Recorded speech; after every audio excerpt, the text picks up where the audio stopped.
काकू आणखी थोडी खीर वाढच कशी? वाढ वाढ वाटी भरून वाढ. नाही काय हो बळवंतराव,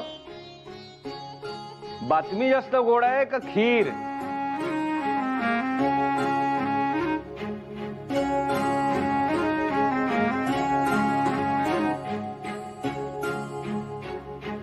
हे काय? अहो निदान आजचा दिवस तरी विश्रांती घ्यायची. ते काही नाही, ते काम बंद करा आधी. गरम गरम हळद दूध आणले ना, ते घ्या. तब्येत बघा किती खालावली आहे. विश्रांती घ्यायची आता, दगदग करायची नाही. विश्रांती कसली घेताय यशोदाबाई? इतकी कामं खोळंबली आहेत, पटापट हाता वेगळी करायला हवी. उलट नेहमीपेक्षा दुप्पट वेगानं काम करायला हवं मी. अहो काम काय, ती जन्माला पुजली आहेत, ती होतच राहतील. हो, तब्येत महत्वाची. आता हसताय काय? मी काय खोटे खोटे रागे भरते होय तुम्हाला? एक वेळ ती कृष्णा ऐकेल, पण तुम्ही नाही बाई. अगं हसू नको, नाही तर काय करू? त्या तुरुंगामध्ये तुझ्यासारखे असे रागे भरणारं कोणी नव्हतं ना, म्हणून तुझं ते हॅमटेल पूर्ण तरी झालं. इतकी काही थट्टा करायची गरज नाही बाई. आता मला येतं हा नीट बोलता ते तुमचं ते हॅमटेल. काय? अहो ते बाई. यशोदा, आज बरेच दिवसांनी पौर्णिमेचा चंद्र बघितला असं झालं. तुझं हे असं रागे भरणं, हट्टानी जीव घालणं, रडणं, हे असं हसणं, त्या तुरुंगाच्या 4 भिंतींनी सगळं गिळून टाकलं होतं. काहीतरी कितीही साखर पेरणी केलीत ना, तरी मी काही तुम्हाला आज काम करू द्यायचे नाही. हो चला, आपली आज्ञा शिरसावंद्य. नाही करत का मग तर झालं. बरं मला सांग, अजूनही आपल्या महिन्याचा पगार किती आहे? अवघे 40 रुपये. त्यात काय भागणार आहे? पगार वाढ व्हायला हवी. आपल्यालाही मुलं आहेत, घरदार आहे, संसार आहेत. काय करायचंय पगार वाढ होऊन? पगार आहे तेवढाच राहील. प्रत्येक वेळी तुम्ही हा विषय काढताना विसरता की आपला हेतू काय होता. राष्ट्रकार्य हा आपला हेतू आहे ना. मग 2 वर्ष हो किंवा 1 तप हो, पगार वाढायचा नाही. आपण आहे त्या पगारातच काम करायचं. हो हो बळवंतराव, तुम्ही शांत व्हा, शांत. हे पहा, एक वेळ कमी पगारावर काम करायला आमची काहीच हरकत नाही, पण आपला कर्जाचा डोंगर, त्याचं काय? मी डोंगरीच्या दिवसांवर एक पुस्तक लिहिलं. ते मी संस्थेला देतो.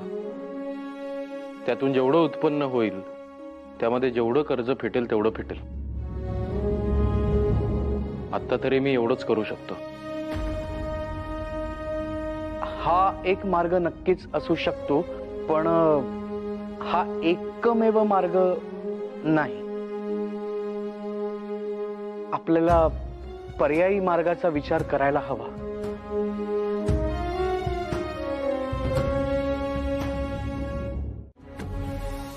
तुमची पुस्तकाची कल्पना मला फार आवडली आगरकर. खरं पाहता माझ्याही डोक्यात आता त्याच संदर्भात विचार सुरू झालाय. खरंच करावं आपण हे, असंच काही करावं. म्हणजे असा एखादा उपक्रम हाती घ्यायला हरकत काय?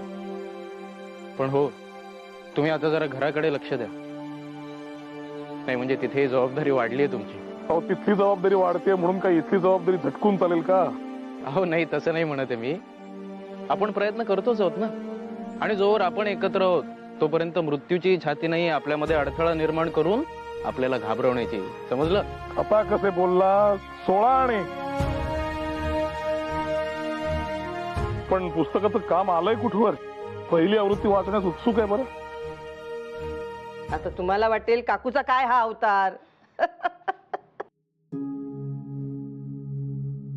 जाऊ दे, यश दे, जरा 2 घूट पाणी दे. घशाला कोरड पडलीये माझ्या. हो,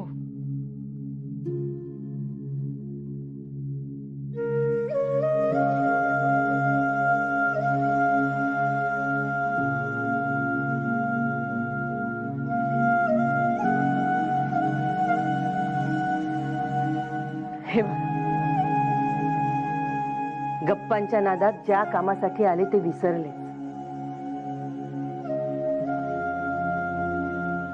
बळवंतराव आणि गोपाळराव कधी येणार आहेत? काही कल्पना नाही.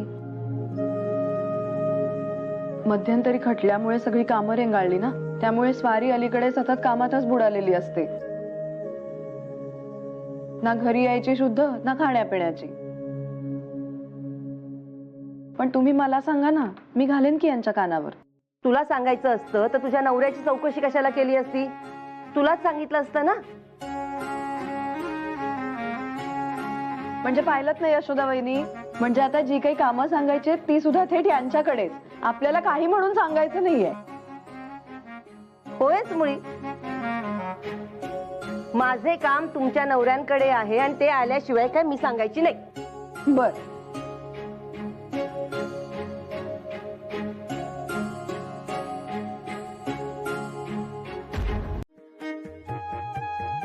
अहो, डोळे झाकता येतात, तोंड बंद करता येतं, पण हे कान देवाने 7 उघडे ठेवलेत ना.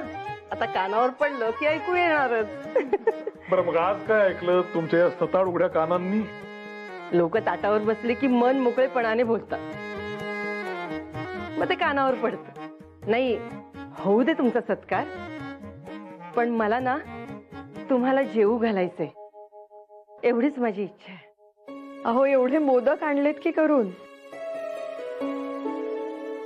अगं, ते आपलं तोंड गोड करायला. मोदकाचं काय, आड जिभेवर पडलं की पड जिभेला कळत सुद्धा नाही. मला ना तुम्हाला जेवू घालायचंय माझ्या खानामुळे. काकू, त्याची खरोखर काही आवश्यकता नाही. अहो तुम्ही एवढं बोललात हेच खूप आहे आमच्यासाठी. जेवण वगैरे खरंच काही नको. नाही नाही, मी आता तुमचं काहीच ऐकून घ्यायची नाही. हे आडेवेडे तर चालायचेच नाहीत माझ्या पुढे. काकू, खरंच कशाला इतका घाट घालताय तुम्ही? आधीच कमी का कष्ट पडतात तुम्हाला? अगं, कष्ट कसले, घरचे वैरी झाले, जगणं नकोसं केलं होतं, तेव्हा माझ्या पाठीशी कोण उभं होतं? हे दोघेच ना. अहो काकू, त्यात काय मोठस, कर्तव्यच केलं आम्ही आमचं. तुम्ही भामेला आणि वहिनींना मुलीसारख्या वागवता ना, मग आम्ही परके का आहोत? घरच्या माणसासाठी आम्ही इतकंसं केलं तर त्यात काय झालं मोठं? अहो, त्याच मायेनं आणि आपुलकीनं वाटतो की तुमच्यासाठी काहीतरी करावं, तुम्हाला जेवू घालावं. पण मी पडले अशी फुटकी बाई, हातात ना पैसा ना दमडे, त्यात मी विधवा स्त्री.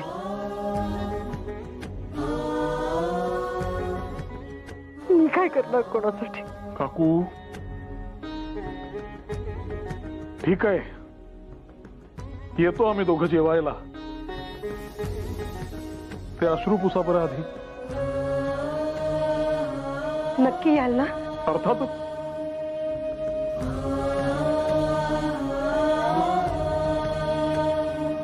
माझं मन राखण्यासाठी बोलत नाही आहात ना? अहो नाही काकू, अगदी खात्री नाही आम्ही, मग तर झालं.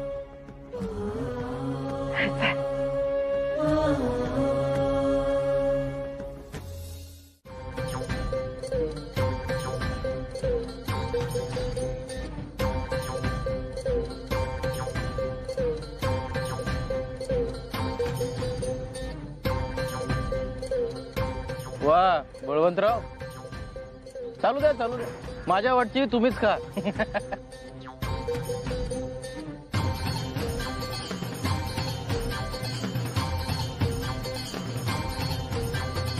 चला, इथे 5 संपत आली, तुमची 2च झाली आहेत आत्ताशी. चला चला चला, वेग वाढवा.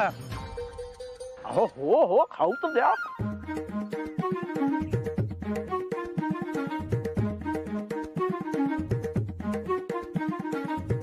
काकू, बळवंतराव पैस जिंकणार वाटतं.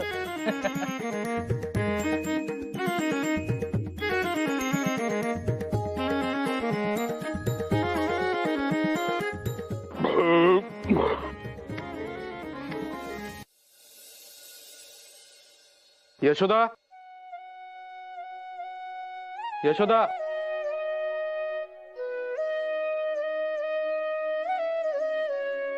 अहो बसून पाणी प्या. बरं, आज एक गृहस्थ तुमची चौकशी करत दारावर आले होते. कोण गृहस्थ आणि काय सांगितलंस? मी सांगितलं पगडी घरी नाही. पगडी असा उल्लेख केलास तू माझा. हो का? काय झालं? काय म्हणाले हे गृहस्थ? काय काम होतं? मी नाही विचारलं बाई. यशोदा, कोण होतं माहित नाही, कुठून आले पत्ता नाही, काय काम होतं विचारलं नाही, असं कसं? अहो, दारावर आलेल्या परपुरुषाशी गप्पा छाटणं असं बरं दिसतं का? गप्पा? अगं, माझ्या अपरोक्ष कोणी माणूस घरी आला तर त्याची चौकशी करणं म्हणजे गप्पा छाटणं होतं का? अहो, असं काय करता तुम्ही? कसं बोलताय? लोक काय म्हणतील? घरंदाज बाईने असं काय घरंदाज? घरंदाज बाईने परक्या पुरुषाची चौकशी केली म्हणजे तिला शेपूट फुटतं का शिंग उगवतात? शी बाई, काहीतरी असतं तुमचं अगदी जगावेगळं. असं असतं का कुठे? नाही म्हणजे दारावर एखादा परपुरुष आलाय आणि घरंदाज बाई चौकशा करते, रुचतं का तुम्हाला तरी? याच्यात रुचण्याचा न रुचण्याचा काही संबंधच नाहीये.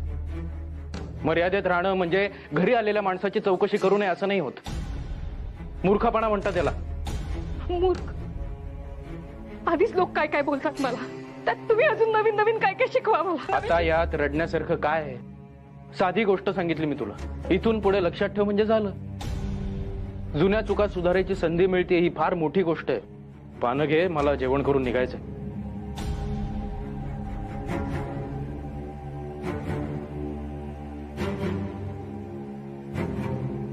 पण तुम्ही आता जे काही बोलत होता ते ऐकलं आम्ही येताना.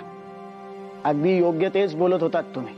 बळवंतराव, ज्या वेळेला आम्ही आमच्या खेळाची जाहिरात केसरीमध्ये देतो ना, त्यावेळेला गर्दी अशी ओसंडून वाहत असते. बऱ्याचदा तर अशी वेळ येते की नाट्यगृहाची दारं सुद्धा बंद करून घ्यावी लागतात. बळवंतराव, आम्ही आता ठरवलंय, आमच्या प्रत्येक खेळाची जाहिरात यापुढे आम्ही केसरीमध्येच देणार. वा वा वा वा वा, हे उत्तम झाले बरं का नामजोशी. अण्णासाहेब किर्लोस्कर म्हणजे आपले नेहमीचे जाहिरातदार. तुमच्या समक्ष त्यांनी आता केसरीचं कौतुक केलंय. बरं अण्णासाहेब, माफ करा, पण मला आता तातडीनं शाळेत जावं लागणार आहे. नामजोशी, तुम्ही जाहिरातीचा मसुदा लवकरात लवकर तयार करून घ्या. हो. हे कसं करता का? तुम्ही येता का शाळेत माझ्यासोबत? मग ती व्यक्ती भलेही पुरुष असो, मग काय, थेट तुम्ही म्हणालात ना, अगदी तसं केलं. बसा म्हणाले, नाव विचारलं त्यांना. नाही म्हणजे खरं तर तेव्हाच लक्षात यायला हवं होतं माझ्या. पण मला बाई काय हो, सासरेत ते माझे, तर काय विचार करत असतील ते माझ्याबद्दल? काय वाटलं असेल त्यांना? आधीच सासूबाईंना मी नकोय.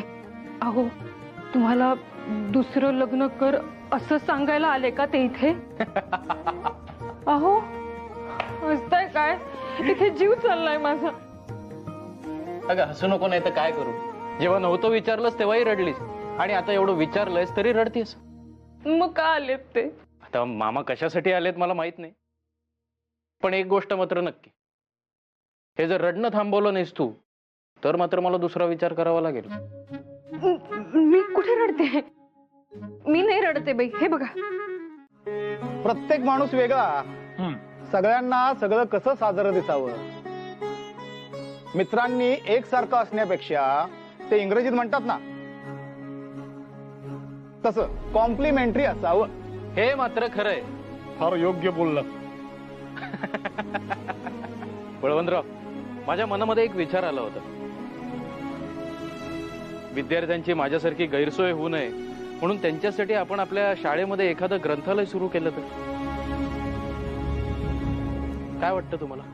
कल्पना तर फारच स्तुत्य आहे, परंतु हे कसं करायचं डोक्यात आहे. हा, ते मात्र तुमच्या कुबेराच्या हातामध्ये. आता तो प्रसन्न झाला तरच ते शक्य आहे. हे मात्र अगदी खरं.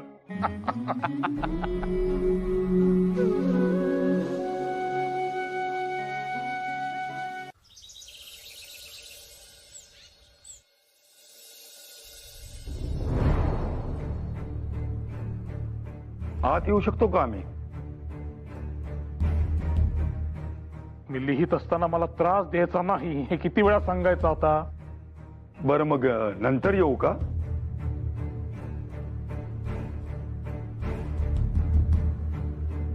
आपण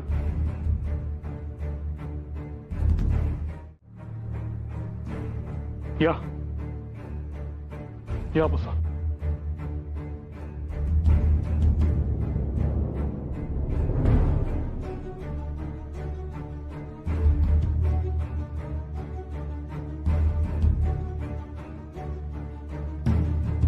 इकडे कसं येणं केलं खाशास्वाऱ्यांनी? हा स्वर आमच्या स्नेहाचा निश्चितच नाही. आबासाहेब, आपला जुना स्नेही संपला डोंगरीच्या तुरुंगात. माफी मागावी लागली तेव्हाच त्याचा खून पडला. आमची काही कारणं असतील ना बळवंतराव? अहो, राजकारण म्हणा किंवा समाजकारण म्हणा, सगळ्या गोष्टी आपल्या मर्जीने नाही ना करता येत. समजला, आपला नाईलाज समजला. मग आता हा संताप जाऊन आमचे जुने स्नेही आम्हाला परत मिळाले असे समजावे का आम्ही?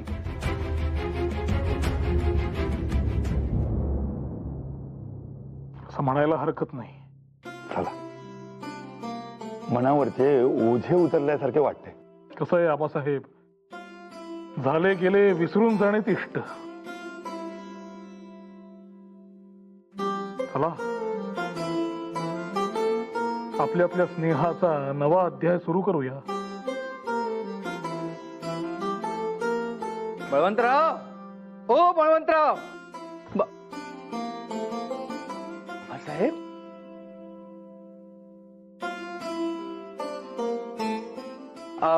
अहो हो, आमच्या घरी मंडळींचं कुठल्याशा व्रताचं उद्यापन होतं.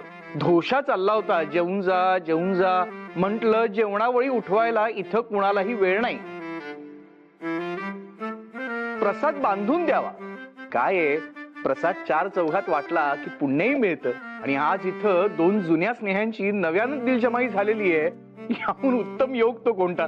घ्या घ्या घ्या.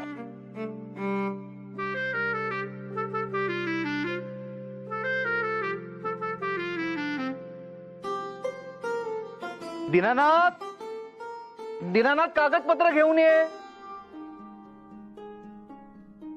बळवंतराव, ही तुम्ही सांगितल्यानुसार अंदाजपत्रक तयार केलेली आहेत. बघून घ्या. कसले अंदाजपत्र? अरे हो आबासाहेब, शाळा झाली, आता नवं महाविद्यालय सुरू करण्याच्या आम्ही सारे प्रयत्नात आहोत. अरे वा वा वा वा. म्हणजे प्रसादाबरोबर गोड बातमी सुद्धा. आता आणखीन हे नको. अरे कसलं ऋण?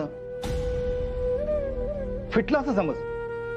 तुम्ही जे कार्य करतायत, तू, बळवंतराव आणि तुमचे सहकारी केसरीमध्ये, न्यू इंग्लिश स्कूलमध्ये, अरे ते फार थोर आहे. असं काही करणं आम्हाला जमणार नाही. आपल्या 4 पिढ्यांमध्ये कोणीही तुरुंगवास भोगला नाही. तो तू भोगलास, आणि तेही चोरी चपाटीसाठी नव्हे, तर समाजाच्या हितासाठी. म्हणून हे ठेवा, आमच्याकडून फुल ना फुलाची पाकळी समज.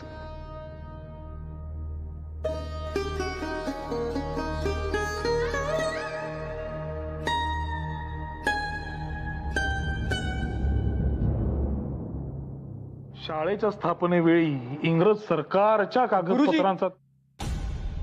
हे टपाल आलंय. टपाल? सरकारी शिक्का? अरे बापरे, खटला मिटला. नवं कुठलं संकट उद्भवलं नसलं म्हणजे मिळवली. आपण महाविद्यालयासाठी परवानगी मागितली होती,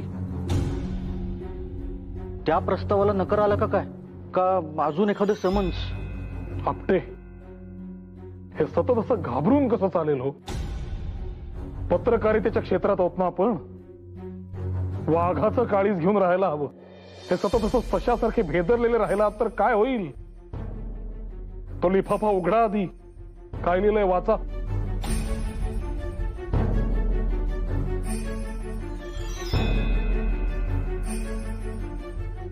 सरकारी आदेश आहे. यात असं लिहिलंय की लॉर्ड रिपन यांनी एक नवीन कायदा केलाय आणि त्याची सविस्तर माहिती देणारा कागद या पत्रासोबत जोडलाय.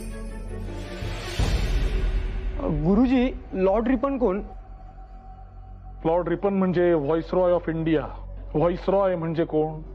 इथल्या सगळ्या साहेबी अधिकारांहूनही मोठा, सगळ्यात मोठा अधिकारी. इतक्यात जो हंटर आयोग आला त्याची नेमणूक यांनीच केली होती.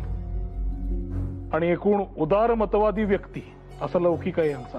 भारतीयांना अनेक अनुकूल असे नियम यांनी आणले. अहो आपटे, वाचा तरी पत्र. सहनशक्तीचा अंत बघताय का?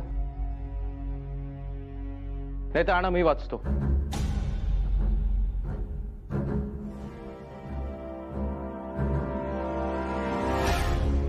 अहो इथं आनंदाची बातमी आहे.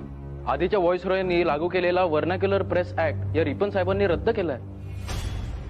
काय सांगताय काय आगरकर? हो, म्हणजे आता देशी भाषातील वर्तमानपत्रे सरकारी धोरणांची चिकित्सा करू शकतील. त्यावर घातलेली बंदी काढून टाकण्यात आली. वा वा वा, उत्तम. खरोखरच आनंदाची बातमी आहे आपल्यासाठी. कृष्णा, चल आता हे 4 घास खायचे पटकन. कृष्णा, हे 4 घास आता संपवले नाही तर मी एक धपाटा मारे ना जोरात. आ कर, चल. अगं आ कर ना, खा ना लवकर. का असं वागतेस? मारू एक धपाटा खरंच? ताई, कृष्णा ग, काय हो ताई? काय झालं? अहो बघा ना, अजिबात खात नाहीये, एक घास खात नाहीये. इथे माझ्या अंगात जराही प्राण नाही. सकाळपासून नुसतं खाल्लेलं सगळं उलटून पडतंय. खा ना, जोरात देऊ धपाटा. राहू द्या हो, तिला कशाला? बाळा, कृष्णा इकडे ये. ये इकडे बाळा, ये ये. शाण बाळ ते, लहान पोर, त्याला काय समजतंय? तुम्ही शांत व्हा बरं. कृष्णा बाळा, आईला त्रास होतोय की नाही? हा, मग ती द्या इकडे. मग असं वागणार का तू? नाही ना. आता छोटं बाळ येणार आहे की नाही, मग कृष्णा कोण होणार आहे? कृष्णा ताई होणार आहे. मग ही अशी हट्टी आणि रडकी ताई चालेल का सांग बरं मला? हा, खाणार ना? खाणार? शाण बाळ ते. हा, आणि तू हसलीस की नाही की मग ते बाळ पण हसणार. हा, अगदी असं. ताई, तुमच्या पोटात काही राहत नाही म्हणालात तुम्ही. हे अन्न काही पचत नाहीये तुम्हाला. मी तुमच्यासाठी लापशी करते. कृष्णा, आता आहे ना आपल्याला एक छोटा भाऊ येणार आहे. मग तो एकदम असं तालेवर होणार. हा, काय बोलताय माहिती? आता बरे घास जात आहेत चटाचटा. म्हणजे काही धावपळ करावी लागलीच तर भाऊजे आहेतच की वाड्यात. मग कसली चिंता. खुशाल जा तुम्ही. खरंच. बर, तू म्हणशील तसं.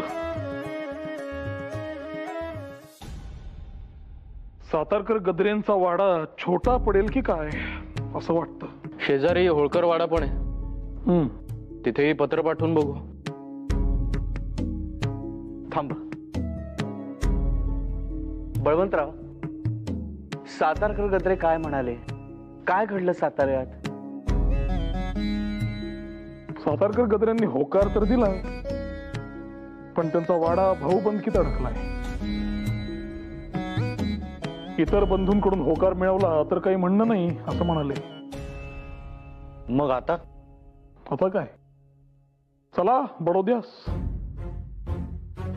कुठे? बडोदा? अहो बळवंतराव, शेजारी वाटलं का तुम्हाला ते? जाऊन येऊन 2 आठवडे कुठेच नाहीत खात्रीनं. शिवाय बडोद्यातलं काम एका आठवड्यात संपलं तर ठीक, नाहीतर तो वेळ वेगळाच. आणि बळवंतराव, अहो घरी तुमच्या मंडळींचे दिवस भरत आलेत असं कळलंय. अशा नाजूक वेळी तुम्ही त्यांना सोडून बडोदा म्हणजे? तुम्ही म्हणताय ते बरोबर आहे. सत्यभामेची चिंता आहेच मनात.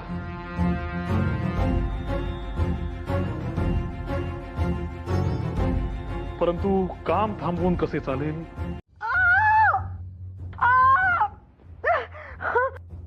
वहिनी, यशोदा वहिनी. ताई, काय हो? अहो ताई, काय झालं? वहिनी कळा वाढल्या. तुम्ही इथे या, इथे या. बसा बसा इथे. नाही सहन होतोय मला आता. शांत बसा बसा. सावकाश सावकाश. किती आहे ते? झोपली आमच्या खोलीत झोपली. मी गरम गरम पाणी आणते थांबा. आणते लगेच गरम पाणी आणते प्यायला.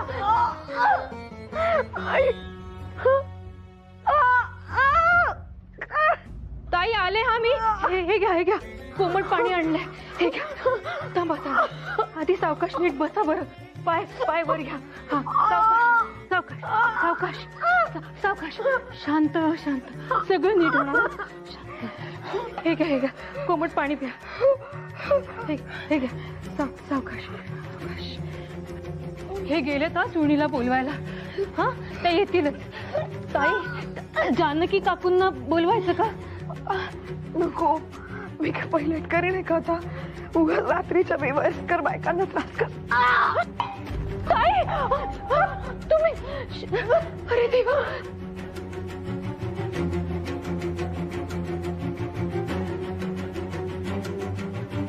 यशोदा हे आले बहुतेक आले. काय हो काय झालं? सुईणबाई बाळणपणासाठी दुसरीकडे गेल्यात. त्यांच्या घरचे म्हणाले तास दीड तास लागेल त्यांना. अरे देवा इतका वेळ.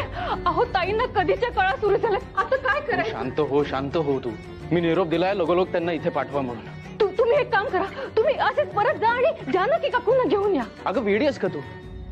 काकू आत्ता इथे येऊन काय करणार आहेत? अहो असं काय करता? सोबतीला अजून एखादं बाई माणूस असलेलं बरं नाही का? काय झालं काय वेळ आली मला बाई एकटीला कळतंय. बर तू शांत हो आधी. या अशा भेदरलेल्या अवस्थेत त्यांच्या समोर गेली तर काय वाटेल त्यांना? तू जा तिथे बैस शांतपणे. मी काकूंना बोलवून येतो. हो लवकर जा. ताई ताई ताई सुईणबाई त्या येत आहेत. हा येत आहेत. त्या म्हणाला त्यांना की तुम्ही पुढे व्हा म्हणून. हा येत आहेत येत आहेत.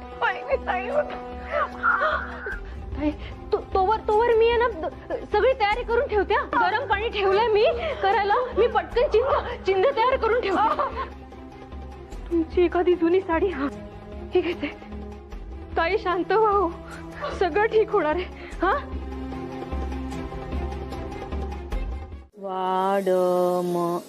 वाड शिबाई हे काय काय शब्द इतके त्रास देतात ना. काय लिहिलंय हे वाडम? यशोदे बाकी तू नशिबान हो. तुला नीट वाचता येत नाही म्हणून तुझा नवरा तुला मारझोड तरी करत नाही. नाही तर त्या आनंदीबाईचं बघ. आनंदीबाई कोण हो? अगो बाई असून ती डॉक्टरीन होईल आता. आहेस कुठे? डॉक्टरीन आणि एक स्त्री. काहीतरी ऐकावं ते नवलच बाई. काय सांगता काकू? हे कसं जमलं असेल? नाही म्हणजे डॉक्टर बनायचं म्हणजे केवढी मोठी मोठी पुस्तकं वाचावी लागली असतील. बापरे मला तर कल्पनाच नाही करवत बाई. हो तर एवढी मोठाली पुस्तकं वाचायला लागतात. डॉक्टर होणं सोपं काम नाहीये. मी तर ऐकलंय तिचा नवरा भलताच खाष्टय. मारून जोडून तिला अभ्यास करायला लावतो. अगं बाई हो मारझोड करून? मग हा असा जात नाही ऐकला बाई मी कधी. नाही म्हणजे आमचे हे आहेत असे कडक पंतोजी पण ते तेवढ्या पुरतच. असा जाच नाही केला बाई कधी त्यांनी. पण काकू काही असलं तरी एखादी स्त्री एवढी विलायतेत जाऊन डॉक्टर होते इतकी शिकते हे कौतुकाचंच की नाही? हो ना. बघा तुम्ही तिच्या रूपाने भविष्यात अशा अनेक आनंदीबाई तयार होतील आणि कितीतरी मुलींचं नशीब पालटेल. बघा. अहो ताई पण या आनंदीबाईंसारखा नवरा एखादीलाच मिळतो. बाकीच्यांना काय मान्य असेल हे? नाही म्हणजे असं आपल्या पत्नीला एकटीला विलायतेत शिकायला पाठवणं म्हणजे हे असं कोण करेल? खरंच बाई किती नवरे आपल्या बायकांना अशी परवानगी देतील हो. असं विलायतेत जाऊन शिकण्याची परवानगी, मडमांमध्ये राहण्याची परवानगी. हो कित्येक जण तर आपल्या बायकोला माझघराच्या बाहेर पाऊल देखील ठेवू देत नाही. ते कसली परवानगी देत आहेत ह्या अशा प्रकाराला?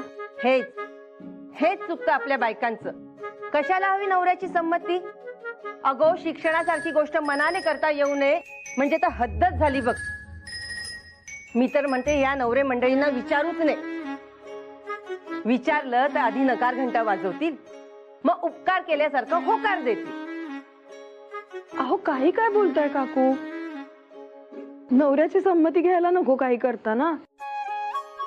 आणि मग असं वेगळंच राहायचं, स्वतंत्र जगायचं, तर मग संसार थाटायचा तरी कशाला. अहो मी काय म्हणत होते, म्हणजे मला असं विचारायचं होतं की ते काय नाही. बोल ग चटचट. तुम्हाला त्या आनंदीबाई ठाऊक आहेत ना? कोण? त्या विलायतेस डॉक्टरीचं शिक्षण घ्यायला चालल्या त्या आनंदीबाई. त्यांचं काय? म्हणजे समजा मी उद्या असं ठरवलं असतं की मला विलायतेस जायचंय शिकायला, तर तुम्ही मला परवानगी दिली असती? हो हो, का नाही? काय खरंच? हो तर खुशाल जा. उद्याच निघतेस का? तशी तयारी करूया मग आपण. ज्यात त्यात कसली थट्टा करताय? आणि विचारलं म्हणजे काय लगेच उद्या ट्रंक घेऊन निघाले का मी? सांगा ना, खरंच मला दिली असती परवानगी असं एकटीला जायची, पाठवलं असतं?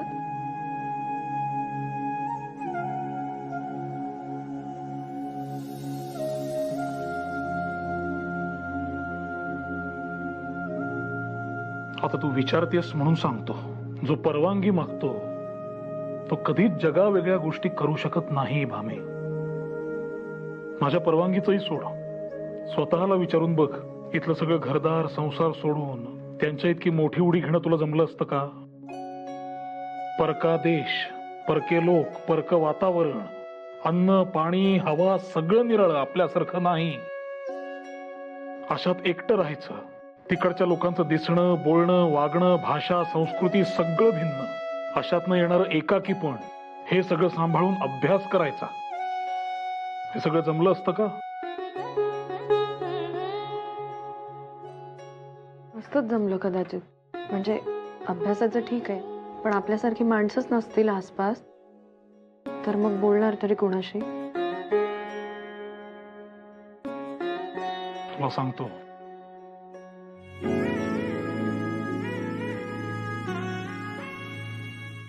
गोपाळरावांचं सरकारी अनुदानाबाबत काय मत आहे हे मी आपल्या पुढे मांडलं. आता बोला मंडळी, आपलं काय मत? माझं मत मी याआधीच तुम्हाला सांगितलेलं आहे. मला यात काही वावगं वाटत नाही. वावगे वाटत नाही? अहो, हे म्हणजे डोळ्यावर पट्टी बांधून चालण्यासारखे झाले. मला काही दिसत नाही म्हटल्याने डोळ्यावर बांधलेली पट्टी लोकांना दिसणार नाही असं वाटतंय का तुम्हाला? नाही, मुळात हा दाखलाच चुकीचा आहे. मी डोळ्यावर पट्टी बांधूया असं म्हणतच नाही, पण माझं असं स्पष्ट मत आहे की जर का मदतीशिवाय दुसरा कुठलाही मार्ग दिसत नसेल आणि समोरून मदत येत असेल तर ती का नाकारायची? अहो, पण त्यासाठी त्या जेम्स फर्ग्युसनला विनंती करावी लागेल. त्याचं काय? हो, मग करायची. हे बघा, कोल्हापूर प्रकरण हा वेगळा मुद्दा होता आणि महाविद्यालयाची उभारणी हा वेगळा विषय, आणि हे समजण्या इतके जेम्स साहेब नक्कीच समंजस असतील. घ्या, आता तुम्हीच त्यांच्या समजूतदारपणाचं प्रशस्तीपत्रक घेऊन फिरलात तर मग पुढे काय बोलणार ना मी? नाही, हे बघा, प्रशस्तीपत्रकाचा मुद्दाच नाहीये. आपला हेतू आणि तो साध्य करण्यासाठी उचलावी लागणारी पावलं, इतकाच विषय. त्यावेळेस मला देखील त्यांचं वर्तन पटलं नव्हतंच. त्यांच्या विरोधात आपण केसरीमध्ये धारदार लेख लिहिले होते, तेव्हाही मी आपल्याला पाठिंबाच दिला होता. पण आता हा विषय वेगळा आहे आणि ते मदतीसाठी तयार आहेत अशी चिन्ह आहेत. त्यामुळे अशा वेळी व्यर्थ प्रश्नात न गुंतता आपला हेतू साध्य होत असेल तर तो करावा, इतकंच माझं म्हणणं आहे. हे बघा आपटे, हे बघा गोपाळराव, शांत व्हा गोपाळराव. आपटे शांत व्हा, शांत व्हा. हे पहा, आपण सगळे जर असेच भांडत बसलो तर वादानं वाद वाढत जातील. आपली मूळ समस्या मात्र तशीच राहील. बळवंतराव, आगरकर, एका दृष्टीने विचार करता मला तुमचा मुद्दा पटतो. सरकारी अनुदान घेतलं तर सरकारी हस्तक्षेपही आलाच, तो टाळता यायचा नाही. आता याला पार्श्वभूमी आपल्या केसरीतल्या अग्रलेखांची आहे आणि त्यामुळे भविष्यात काही अडथळे येऊ शकतात का याचा सांगोपांग विचार आपल्याला करायला लागेल. पण तरीही आपटेंचाही मुद्दा पूर्णपणे चुकीचा आहे असं मला वाटत नाही. आपल्या समोरचे सारेच खर्च म्हणजे शाळा, महाविद्यालय, केसरी, मराठा सारेच हे लक्षात घेता आपल्याला कधी ना कधीतरी पगारवाढ ही करावी लागेलच. त्याला पर्याय नाही. नाही तेच म्हणतोय मी. आणि हे बघा, मदत स्वीकारायची म्हणजे सरकार पुढे लोटांगण घालायचं असं नाहीच. आता 4 डोकी एकत्र येऊन काम करायची म्हटल्यावर मतमतांतरे ही आली. दुसरा काही पर्याय आहे का? या अशा चर्चेतूनच आपल्यात एकवाक्यता येईल. शाळा सुरू करताना, केसरी, मराठा सुरू करताना सुद्धा आपण एकत्र असं एकदिलानं काम केलं, खांद्याला खांदे लावून काम केलं, म्हणूनच इथवर आलो ना. होय की नाही? यापुढे असंच घडेल.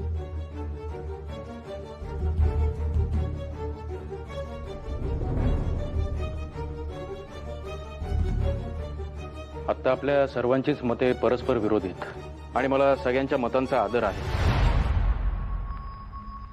त्यामुळे मला असं वाटतं की आपण थोडा वेळ घेऊन शांत चित्ताने विचार करून आपलं मत लेखी कळवावं. मग बघू कशाचा कौल जास्त आहे. एक मात्र खरं, बहुमताने जो काही निर्णय होईल तो सर्वांना मान्य करावा लागेल.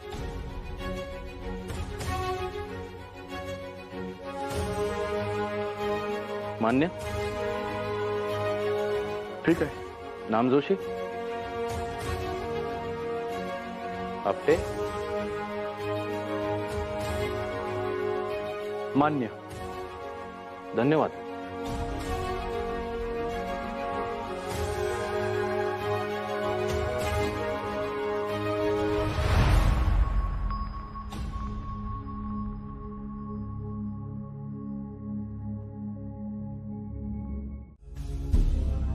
हो, सगळ्यांची मतं सारखीच कशी असतील? पण त्यांनी जरी विरोधी मत दर्शवलं असलं तरी बहुमताचा मान ते राखतील असंही म्हणाले ना. मग या तोरा कुठे दिसतो तुम्हाला? बळवंतराव, तुम्ही म्हणजे भोळा सांबाचे अवतार आहात. अहो, इतकी साधी बाब तुमच्या कशी लक्षात येत नाहीये? कसली बाब? हे पहा, जे काही आहे ते केसरीमुळे आहे. आपण पत्र छापली केसरीमध्ये, लेख अग्रलेख छापले केसरीमध्ये. तुम्हाला शिक्षा झाली ती पण केसरीकार म्हणून, हो ना? स्पष्ट काय ते बोला आपटे. तुमचं म्हणणं काय आहे नेमकं? केसरीचे संपादक कोण आहेत? आगरकर. त्यामुळे कित्येक वेळा त्याचं श्रेय त्यांनाच जातं, हो की नाही? ते जरी संपादक असले तरी केसरीत आपण जे काही छापू ते सर्वांच्या संमतीने तसं ठरवलंय आणि तेच आपण करतो. अहो, तसं नव्हे बळवंतराव, तुम्ही जरा शांतपणे माझं म्हणणं ऐकून घ्या. हे महाविद्यालय जर सुरू झालं तर तिथे त्यांना फारसं महत्व उरणार नाही. त्यात परत केसरीची जबाबदारी वाटून द्यायला लागेल. कदाचित हेच त्यांना करायचं नाहीये म्हणून ते महाविद्यालय चालू करायला अनुकूल नाहीये. हे काय बोलताय तुम्ही आपटे? तुमच्या विचारांचा वारू म्हणजे फार आभाळापर्यंत उधळलेला आहे. खाली या जरा. छे छे छे, आगरकर असा काहीही विचार करत नाहीयेत याबद्दल माझ्या मनात मुळीच शंका नाही. आणि कामाचेच म्हणाल तर ते कामास कधीही मागे हटत नाही. अहो नाही, ते आहेच. पण आता हल्ली ते सगळी आपली कामही गुपचूप आपापलीच करत असतात, कोणाला काही न सांगता. आता हे होळकर सरकारांकडे भेटायला गेले होते, ते आपल्याला सांगितलं होतं का? पुन्हा तेच. होळकर वाड्याच्या विषयातून तुम्ही बाहेर पडा बरं. बरं, जरी त्या विषयावर बोलायचं असेल तरी ते काही त्यांचे खासगी काम नव्हे, ते शाळेचंच काम. तसे त्यांनी काम झाल्यावर सांगितले. गोपाळराव तितके सुज्ञ आहेत असं मला वाटतं. तेच म्हणतोय मी. तसंही आपल्याला समजणार होतच ना, मग आधी कल्पना का नाही दिली? आता तुमचंच घ्या, तुम्ही गद्रेंकडे कधी जात होतात, कधी येत होतात, सगळं सगळ्यांना माहिती होतं. मग त्यांना होळकरांबरोबर अशी स्वतंत्र सलगी कशाला वाढवायची होती? अहो, ती माझी पद्धत झाली, ही यांची. आले का लक्षात? तुम्ही त्यावर जरा जास्त विचार करताय. हे इतके महत्वाचे वाटतच नाही मुळी मला. हो बळवंतराव, तुम्ही भोळे आहात की? आता त्या दिवशी मी विश्वनाथाबद्दल जरा प्रेमाने बोललो तर केवढे अंगावर आले. हे बघा, तुमचा विश्वास बसो अथवा न बसो, गोपाळरावांना ना मूल ना बाळ, मग ते कशाला पसारा वाढवतील? कुठलाही करता पुरुष प्रगती का करतो? आपल्या मुलाबाळांसाठी, पुढच्या पिढीसाठी. गोपाळरावांच्या बाबतीत ती शक्यताच नसल्यामुळे त्यांना हा पसारा वाढवायचा नसावा. आपटे, तुम्ही जरा विचार करून बोला. आले का लक्षात? बळवंतराव, माझं म्हणणं तुम्हाला आत्ता कळायचं नाही, वेळ आल्यावर कळेल. आपटे, कसेही असो, परंतु 25 डिसेंबरची ती काळ रात्र, अहमदनगरच्या किल्ल्यातील करवीर महाराजांचा तुरुंगवास, जवळ माया ममतेचे कोणीही नाही.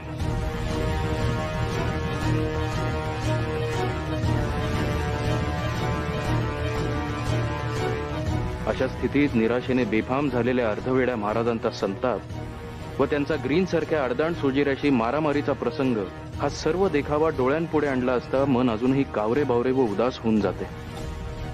व महाराजांना निष्ठुरतेने वागवण्यात चांगुलपणाचे सोंग घेत जो दुराग्रह मुंबई सरकारने दाखवला तो लक्षात घेत, the way to hell is paved with good intentions, म्हणजे नरकाकडे घेऊन जाणारा रस्ता चांगल्या हेतूंच्या फरशांनीच बांधून काढलेला असतो, ही इंग्रजी म्हण खरी आहे असे वाटू लागले.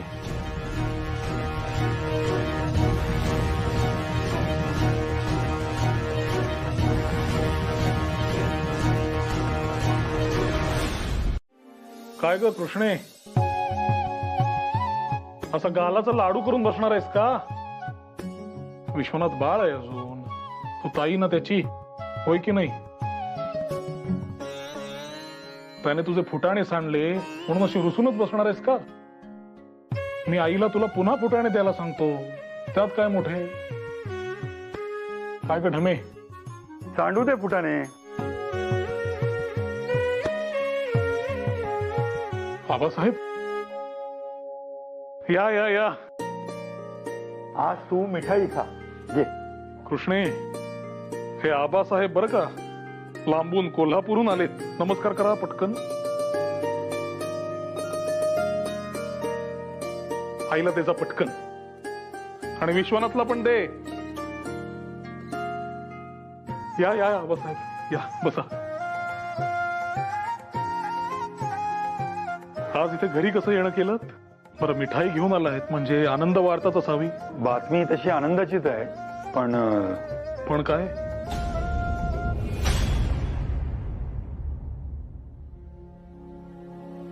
हे कसे करूया का? इथे सांगणे कठीण असेल तर मी आता पर्वतीवरच निघालोय. तिथे जाऊनच बोलूया. गजाननाच्या साक्षीने आनंदाची बातमी ऐकू. तुम्हाला चालणार असेल तर अर्थात. काही हरकत नाही. झालं तर मग. भामे, मी येतो का? आबासाहेब आलेत, आम्ही पर्वतीवर जाऊन येतो. या.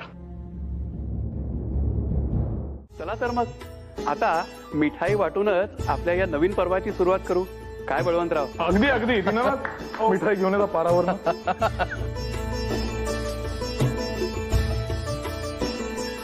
बळवंतराव, तुम्ही आणि गोपाळराव इथे नव्हतात त्याच वेळेस नेमका हंटर आयोगाच्या सुनावणीचा दिवस आला. आपल्या सगळ्यांच्या विचारानुसार मी साक्ष दिली खरी, मात्र महाविद्यालयाचं काम एवढं झटक्यात पुढे जाईल याची मलाही कल्पना नव्हती. शाळा हा पायाचा दगड असेल तर महाविद्यालय ही इमारत आहे, आणि या इमारतीत नवीन भारताचं भविष्य घडणार आहे या कल्पनेनेच मी भारावून गेलो. तुम्ही बघाल बळवंतराव, भविष्यात जेव्हा कधी शैक्षणिक इतिहास लिहिला जाईल ना, तेव्हा आपल्या या पुण्याच्या महाविद्यालयाचं नाव सोनेरी अक्षरात लिहिलं जाईल.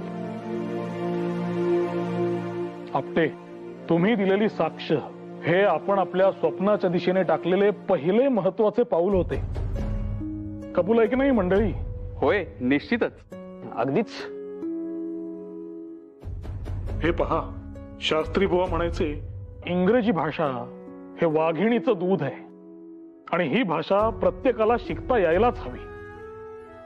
अशी भाषा शिकणे पुढच्या पिढीसाठी फार महत्वाचेच. आणि हे उच्च शिक्षण घेऊन जेव्हा पुढची पिढी ब्रिटिशांशी त्यांच्याच भाषेत हुज्जत घालेल तो खरा सुदिन. येणाऱ्या काळात या इंग्रजी भाषेचे महत्व अनन्यसाधारण असणार आहे. त्यामुळे आपण आपल्या महाविद्यालयातल्या विद्यार्थ्यांना ही भाषा शिकवलीच पाहिजे. पाश्चिमात्य भाषेचा आपल्या देशात प्रसार व्हायलाच हवा.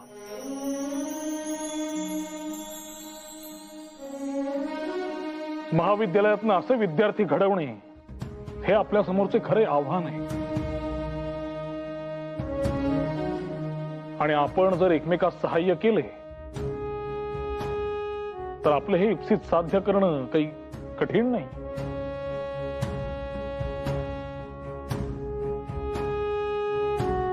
हे महाविद्यालय पुण्यातील पहिली स्वदेशी उच्च शिक्षण संस्था असल्याचा अभिमान येणाऱ्या पिढ्या बाळगतील. आणि त्यात कुठेतरी आपले आजचे कष्ट सार्थ ठरले असतील. होय, निश्चितच. या महाविद्यालयाचा आदर्श समोर ठेवून उद्या अशीच काही